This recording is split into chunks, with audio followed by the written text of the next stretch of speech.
excuse-moi, j'aurais vraiment aimé te présenter un sac à dos ultra léger aujourd'hui, mais là je suis grave à la bourre. Il y a JR qui m'attend pour une rando sur Annecy, j'ai mon train qui part dans 20 minutes et je sais pas où j'ai mis mon réchaud à alcool. Là c'est la galère, j'ai pas mon réchaud, faut que je me dépêche. Le train va partir dans 20 minutes. Ça y est, je l'ai trouvé. C'est bon, je peux faire mon sac et je file à la gare. Ouf, ça y est, mon sac est prêt, j'ai mon réchaud. Donc faut que je te laisse parce que là je suis vraiment à la bourre, il y a JR qui m'attend. Allez, à bientôt. Salut Philippe, alors comment s'est passée ta nuit? Salut JR, franchement j'ai super bien dormi. Le coin là est magnifique et puis généralement je dors bien en rando, mais là j'ai vraiment passé une super nuit. Et toi, comment s'est passée ta nuit? Alors moi ma nuit super, jusqu'à ce qu'à 3h du mat je sois réveillé par une frontale en pleine tête à travers la toile de ma tente. Donc je me suis dit ça c'est Philippe qui me fait une blague, tu sais. Ah non, non, je suis jamais sorti de mon abri avec une frontale, hein. C'était pas moi JR. Hein. Arrête. Ah non, non, je suis sérieux. À mon avis c'est ton copain, tu sais, le gars avec les sandales et la clé de voiture autour du cou qui est venu te faire une petite visite. Waouh. Alors heureusement que je me suis dit que c'était toi parce que là ça me fait bizarre d'y repenser après coup quoi. Non mais peut-être qu'il s'arrange pour venir bivouaquer ici quand tu y vas aussi. C'est bizarre, effectivement. Mais heureusement que j'ai rien remarqué moi de mon côté parce que ça m'aurait un peu inquiété. Bon, j'espère que j'ai fait un mauvais rêve parce que là rien que d'y penser ça me fait tout bizarre. Heureusement qu'il fait jour. Hein. Bon, en parlant de ça, donc le paysage, je te présente quand même. Donc sur ta droite, tu aperçois tout au fond la chaîne des Aravis enneigée avec à gauche le sommet le plus haut qui est la Pointe Percée. Ah, ça a l'air super joli en tout cas vu d'ici. Ouais, c'est vraiment beau. Et puis si tu regardes encore plus, là, derrière ma tête, là-bas, les grosses falaises que tu vois, c'est le Parmelan. C'est la montagne, le Parmelan, ouais, une des montagnes les plus proches, les plus accessibles d'Annecy, avec une super belle vue sur tout le lac et tous les environs. Montagne assez appréciée, si tu veux, des gens du coin, parce que c'est familial, tu vas avec les enfants le week-end. Et voilà, c'est super chouette. En tout cas, c'est impressionnant la falaise vue d'ici, hein. Ouais, c'est vrai que c'est dangereux aussi si tu veux, c'est un plateau là-haut et c'est vrai que des fois, moi je vois des enfants qui jouent au bord, je me dis waouh, faudrait pas qu'ils tombent quand même. Ah oui, et puis si tu regardes de l'autre côté, là-bas, tu vois tout le lac, on surplombe, tu vois, on a une super belle vue. Ah, c'est magnifique. Vraiment, ouais. D'ailleurs, tu vois, l'endroit où on est ici, c'était l'endroit où il y avait un téléphérique avant, téléphérique du Verrier, qui a été démonté c'est ce que tu disais justement la dernière fois, ce que tu expliquais, c'est vrai qu'on n'imagine pas qu'il y avait toute une installation ici maintenant. Hein. Ouais, c'est ça. Il reste encore, tu vois, où j'avais mis mon tarp la dernière fois, c'était la plateforme. Et si tu veux, il y a encore cette plateforme en béton. Alors, il y a la végétation qui a repris un peu par-dessus, mais en imaginant, tu revisualises comment c'était. Disons que maintenant, pour profiter de cet endroit, il faut marcher. Il n'y a pas d'autre solution. C'est ça. Ouais, donc, mais c'est cool. Ouais, c'est clair. Donc, en tout cas, c'est un super beau coin de bivouac. Ouais, super chouette. D'ailleurs, en parlant de bivouac, tu me dis que tu as super bien dormi, t'avais pris quoi comme abri cette nuit? Alors moi, j'ai ramené le fameux abri Sarek. C'est le nom que je lui ai donné. En fait, c'est un abri qui a été réalisé par Tipeee. Je ne sais pas si tu avais déjà vu la vidéo que j'avais fait sur ma chaîne où j'en parlais justement.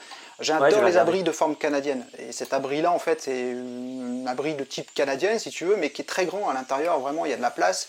C'est vraiment pratique parce que tu vois, tu peux te changer, tu peux cuisiner, même s'il y a de la condensation, tu es toujours loin de la toile, donc c'est pratique parce que si tu es obligé de rester un petit peu longtemps dans ton abri parce qu'il fait pas beau, c'est vraiment un abri dans lequel il y a un bon espace de vie et ça c'est quelque chose que j'aime. Et puis il est en cils poly, c'est un matériau qui a plein d'avantages le cils poly. Ouais, contrairement au cils nylon, c'est clair. Tu vois, la tente que j'avais cette nuit, la X-Mid, c'est pareil, elle est en cils poly. Et vraiment, je sens la différence avec ce tissu et j'apprécie vraiment le fait qu'il soit... tu vois, il absorbe pas l'eau, donc c'est vrai que tu le secoues si jamais... Et puis il se détend pas avec l'humidité, t'as pas la toile qui vient coller sur le visage le matin quand tu te réveilles, ça c'est vachement agréable. Ouais, c'est ça. Et puis, autre avantage, mais bon, voilà, on la laisse pas non plus des jours, mais c'est vrai que c'est pas sensible aux UV, aux ultraviolets. Donc il n'y a pas un vieillissement du tissu comme tu peux avoir sur le cils nylon. Il y a toujours quelques heures de soleil le matin, surtout qu'on choisit des endroits, tu vois, comme ici, là, pour avoir le soleil dès le matin, et c'est agréable d'être réchauffé. Déjà, dès les premières lueurs, ça cogne déjà en plus. Hein. Agréable d'être réchauffé par le soleil. Donc que des avantages sur ça. Et puis ça coûte pas trop cher en plus comme matériau par rapport au Cuben par exemple qui coûte un bras. Là le cils poly ça reste économique, donc c'est une bonne alternative au cils nylon je trouve. C'est clair. Ouais, D'ailleurs, en léger, parlant de ça, tu me disais, là, tu me parlais de ton abri là, qui a été fait par Dan Durston, c'est ça, hein, c'est un randonneur américain qui a fait pas mal de traversées, je crois, qui a une grosse expérience de la randonnée. Et il a l'air pas mal cet abri là. Ça a l'air. Tu peux en parler un petit peu plus en détail justement? Ouais. Bah, tu sais, Dan Durston, donc il a fait énormément de grandes randos de plusieurs milliers de kilomètres aux États-Unis, mais il est venu chez nous aussi. Il a déjà fait le tour du Mont Blanc. Je crois qu'il l'a fait 2 fois même. Le GTA? Il y a quelques années. Non, le tour du Mont Blanc, le TMB. Ah, le tour du Mont Blanc. Ouais, je crois qu'il l'a fait en 2015 ou il y a 5-6 ans. Ah oui, d'accord. Et du coup, ouais, il a une énorme expérience. Et lui, ce qu'il voulait, c'était faire la tente qu'il ne trouvait pas dans le commerce. Donc, il voulait une tente en cils poly, il voulait une tente qui soit hyper facile à monter. Et donc, tu vois, j'avais fait une vidéo dessus. Et puis là, je vais te montrer tout à l'heure. Mais franchement, tu as besoin seulement de 4 piquets, 4 sardines. Ça, c'est vraiment top. Ouais, tu mets tes 2 bâtons et en 1 minute, quand t'es bien entraîné, en 1 minute, t'as monté ta tente, quoi. Et ça, c'est quelque chose qui est génial, ouais. C'est vraiment génial. À la limite, tu sais, quand tu vas faire un bivouac en famille ou entre amis, tu sais, un bivouac plaisir, bon, t'es pas à quelques minutes pour monter ta tente. Mais quand tu fais de la rando itinérante sur plusieurs semaines, le soir, t'es content d'arriver en 1 minute à monter ton abri. Ah, c'est vrai, surtout quand il pleut en plus. Ouais, c'est ça. Et d'ailleurs, ce qui est bien, c'est que tu vois, il y a une tente intérieure, t'es pas obligé de la mettre. Mais moi j'aime bien, je vais te dire pourquoi après. Mais du coup, tu peux la laisser clipser en haut et puis en bas, tu as des clips pour l'attacher. Et comme ça, tu peux monter ta tente et la démonter avec la tente intérieure qui est toujours fixée. Donc comme ça, tu montes ton abri entier vraiment en 1 minute et tu le démontes pareil en quelques puis secondes. ça a un énorme avantage que tu es en train d'expliquer, c'est que quand il pleut, t'as pas ta toile intérieure qui est mouillée avant de mettre la toile extérieure dessus. Ça, c'est vachement pratique aussi. Ouais, exactement. Et puis, il a super bien conçu son truc, Dan, c'est que ta tente intérieure est vraiment très éloignée de la toile extérieure par rapport à tout ce qui se fait sur le marché. Ce qui fait que même si avec ton sac de couchage, tu sais, tu t'appuies sur ta tente intérieure et tout, tu pourras jamais toucher en fait la toile extérieure. Il y a des absides énormes. À l'avant et à l'arrière, tu as 20 cm, tu peux vraiment pas toucher la toile extérieure, donc tu seras jamais mouillé, tu seras toujours protégé. Ouais, donc ça protège bien de la condensation. Ouais, c'est ça. Et du coup, comme tu disais... Moi, sur mon abri, j'ai qu'une seule toile, donc c'est vrai que si tu touches la toile, la condensation, tu l'as de suite. Mais par contre, comme il est assez grand, justement, tu t'arranges toujours pour être toujours à 10-15 cm de la toile au plus près. Donc c'est pareil. Puis comme tu disais tout à l'heure, c'est cool d'avoir un abri, tu vois, où tu as de l'espace. L'abri, c'est ta maison quand tu pars. C'est vrai, quand tu pars plusieurs jours, plusieurs semaines, c'est encore plus important. C'est ça, c'est ta maison. Et franchement, moi, je préfère mettre quelques grammes de plus. Tu vois, encore là, c'est super raisonnable. Je suis à 840 grammes, la tente complète. Avec les 2 toiles? Ouais, avec les 2 toiles. Ah oui. Je préfère mettre 840 grammes et avoir ma maison et être tout confort que d'être juste avec la toile extérieure. C'est possible, on peut prendre que la toile extérieure ou un tarp. Parce que, tu vois, moi, j'ai un peu de mal avec les petites bêtes la nuit, quoi. Ah ouais, ça, je peux comprendre. C'est compliqué, les insectes. Ça, je peux comprendre. Ouais. Alors je sais, c'est beaucoup dans la tête et tout, mais tu vois, justement, la fois où il y avait le gars qui était arrivé avec sa frontale la nuit, j'étais sous un tarp, c'est super agréable parce que tu vois le ciel, tu vois, c'est génial, t'as l'impression de dormir quasiment à la belle étoile. C'est ça que j'adore dans le tarp aussi, Bah ouais, mais tu vois, j'avais pris mon téléphone à un moment, je regardais un truc et dans la lueur de l'écran, ça attirait des petites bêtes et sur ma main, d'un seul coup, je vois une araignée qui se déplace. Ah ouais. Ça j'aime pas, tu vois. Et donc, je dors que d'un œil. C'est vrai que si tu as un petit peu la phobie des insectes ou que t'es pas. C'est bien d'avoir une bonne protection pour ça. Moi, c'est vrai que ça me dérange pas trop, mais j'avoue que maintenant, je rentre souvent de balade avec pas mal de piqûres. Ça m'arrive souvent, surtout l'été par exemple. L'année dernière, j'ai été infesté par les aoutas. Je sais pas si tu connais ces bestioles-là, mais c'est une horreur. Après, pendant 1 semaine, 10 jours, tu as des démangeaisons comme de la varicelle, tu vois, c'est horrible. Ça te démange. C'est pas méchant, mais bon, c'est vrai que c'est un peu dérangeant. Mais c'est vrai que j'ai rarement utilisé de protection contre les insectes. Par contre, là où j'en prendrais une systématiquement, c'est s'il y a trop de moustiques. Ça m'est arrivé il y a 2 ans de ça avec des amis, on était partis randonner en Ubaye. Et en fait, en Ubaye, je ne savais pas, l'été, mais alors tu as des moustiques, même à 2500, 2800 mètres, tu as des nuées de moustiques. Et s'est fait. Enfin, moi, je suis sujet aux piqûres de moustiques. Je dois avoir le sang. En tout cas, les moustiques m'aiment bien. C'est pas réciproque, mais les moustiques m'aiment bien. Et j'ai vécu un enfer, honnêtement. Le soir, au bivouac, on mangeait, j'avais ma veste imper-respi, ma doudoune, je suffoquais de chaud parce que c'était en été. Et je me faisais quand même piquer à travers les vêtements, c'était horrible. Et la nuit, je dormais la tête sous le duvet, c'était juste infernal. C'était horrible. Ouais, je vois le truc. Et moi, je dors pas super bien en général, et c'est vrai que du coup, de me sentir complètement protégé, de savoir qu'il n'y a pas une petite araignée, une petite bête qui va se balader sur moi, ça m'aide à dormir d'un sommeil plus profond, quoi. Ouais, je peux comprendre. C'est vrai que les insectes, ça c'est un gros problème. Comme tu dis, c'est une barrière mentale aussi, mais c'est sûr. Ouais. C'est vrai qu'au moins, t'es plus serein quand tu vas te coucher. Ouais, c'est ça.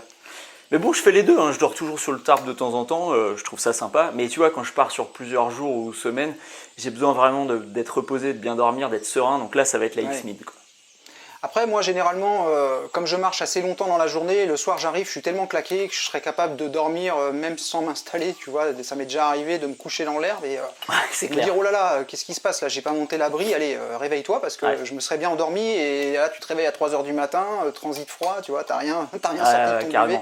Ça m'est déjà arrivé, mais bon, c'est vrai que après, tu te réveilles comme ça en pleine nuit sous un orage, t'as l'air malin, tu vois. Ouais, c'est sûr. Donc voilà, écoute, je te ferai tester à l'occasion si tu veux la X-Mid. Ah mais avec plaisir, ouais, ça m'intéresse. C'est vrai que c'est une forme en plus qu'on a rarement vue, tu vois, les montages avec les bâtons c'est quelque chose d'assez commun, mais c'est souvent soit en forme de pyramide, soit en forme de demi-pyramide, enfin, t'as toujours, surtout pour des gens qui sommes assez grands comme nous, enfin, tu vois, on fait plus ou moins la même taille, 1m80, quelque chose comme ça. C'est compliqué de trouver des abris où t'as suffisamment de place quand tu dors pour pas toucher la tête, toucher les pieds, surtout si t'as un matelas en plus qui est un petit peu épais, tu vois, comme les matelas gonflables, que t'as un duvet, imagine en hiver où t'as quand même une épaisseur de duvet. Là, tu te retrouves systématiquement, dès que tu bouges, dès que tu veux te lever un petit peu, à toucher la toile. Et c'est des abris qui sont bien quand tu fais pas plus d'1m70, mais au-delà, c'est compliqué. Alors que dans celui-là, c'est bien conçu, les bâtons comme ça, légèrement décalés. Je trouve que c'est original. Mais comme tu dis, c'est aussi construit et conçu par quelqu'un qui a une bonne expérience de la rando et qui cherchait justement quelque chose qui n'existait pas. Tout à fait. Écoute, si tu veux, on se fait ça cette nuit, du coup. On inverse. Moi, je teste ton abri. C'est ça qui est bien dans les sorties comme ça, c'est justement de pouvoir tester du matériel et puis c'est le meilleur moyen justement de se rendre compte si un abri, un sac ou autre, ça nous convient ou pas, tu vois. Exactement. Écoute, ce que je te propose là, c'est qu'on termine notre petit déj et puis qu'on reparte parce que tu vois, on va aller de l'autre côté là. Donc on est au Mont Baron. Derrière, il y a le Mont Verrier. Si tu veux, tu as le chemin qui suit toutes les crêtes. Et vraiment, c'est très très beau et je te propose qu'on aille par là-bas. On va surplomber le lac et on pourrait se faire la deuxième nuit là-bas, tu vois. Ça pourrait être vraiment carrément, avec plaisir. Et toi, ton petit déjeuner, c'est quoi? Thé, café? Ah non, alors moi, chocolat, je suis très... Et ouais, chocolat chaud, j'adore. Donc, écoute, à la tienne. Hein. Toi aussi, à la tienne.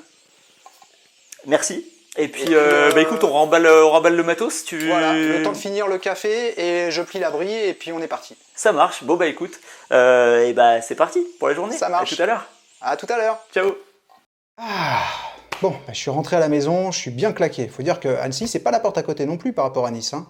En tout cas, cette rando, elle était géniale. Vous avez vu le temps qu'on a eu en plus, magnifique. Et puis alors, ces paysages, c'est juste sublime. Bon, finalement, bonne impression sur la X-Mid. Hein. Puis alors, le montage rapide, c'est vrai que ça, c'est super génial. En tout cas, on espère sincèrement que cette petite balade virtuelle qu'on a réalisée, JR et moi, avec les moyens techniques du bord, t'aura aidé à te sentir un peu plus en rando pendant cette période de confinement. Tiens d'ailleurs, pour information, le fond vert que j'ai utilisé pour m'incruster dans le décor, c'est un poncho tarp. Comme quoi, le multi-usage a vraiment du bon. N'hésite pas à mettre un pouce si t'as aimé, ça fait toujours plaisir. Abonne-toi à la chaîne, bien entendu, si c'est pas déjà fait. Et partage cette vidéo avec tes amis sur les réseaux sociaux.